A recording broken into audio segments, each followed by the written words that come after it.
ലോകത്തിലെ ഏറ്റവും ഉയരമുള്ള പാലത്തിലൂടെ ആദ്യമായി പരീക്ഷണ ഓട്ടം നടത്തി വന്ദേ ഭാരത് എക്സ്പ്രസ്. ശ്രീമാതാ വൈഷ്ണോ ദേവി കത്ര സ്റ്റേഷനിൽ നിന്നും ശ്രീനഗറിലേക്കായിരുന്നു പരീക്ഷണയോട്ടം. ഇതിനിടയിലാണ് ലോകത്തിലെ ഏറ്റവും ഉയരമേറിയ പാലമായ ചെനാബ് പാലം സ്ഥിതി ചെയ്യുന്നത്.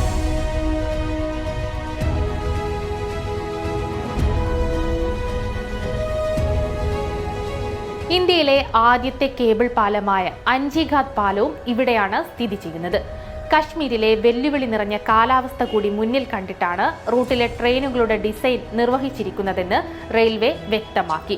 -30°C വരെ പ്രതിരോധിക്കുന്ന കോച്ചുകളാണ് യാത്രക്കാർക്കായി തയ്യാറാക്കിയിരിക്കുന്നത്. ട്രെയിനിലെ വെള്ളവും ബയോ ടോയ്ലറ്റ് ടാങ്കുകളും തണുത്തുറയുന്നത് തടയാൻ ഏറ്റവും നൂതനമായ ഹീറ്റിംഗ് സംവിധാനമാണ് ഒരുക്കിയിരിക്കുന്നത്. കത്രയിൽ നിന്നും ശ്രീനഗറിലേക്കുള്ള പാത തുറക്കുന്നതോടെ ജമ്മു കശ്മീരിന്റെ ടൂറിസം വികസനത്തിൽ വലിയ പുരോഗതി ഉണ്ടാക്കുമെന്നാണ് പ്രതീക്ഷിക്കുന്നത്. അതേസമയം വന്ദേ ഭാരതിന്റെ ഗുണങ്ങളും സാധ്യതകളും എടുത്തു പറഞ്ഞ് പ്രധാനമന്ത്രി നരേന്ദ്രമോദിയും കേന്ദ്ര റെയിൽവേ മന്ത്രി അശ്വിനി വൈഷ്ണവും മുൻപ് രംഗത്തെത്തിയിരുന്നു. മേക്ക് ഇൻ ഇന്ത്യ പദ്ധതിയുടെ ഭാഗമായി എത്തുന്ന വന്ദേ ഭാരത് ട്രെയിനുകൾ ഇന്ത്യയുടെ വികസനത്തിന് മുതൽക്കൂട്ടാവുമെന്നാണ് ഏവരും പ്രതീക്ഷിക്കുന്നത്.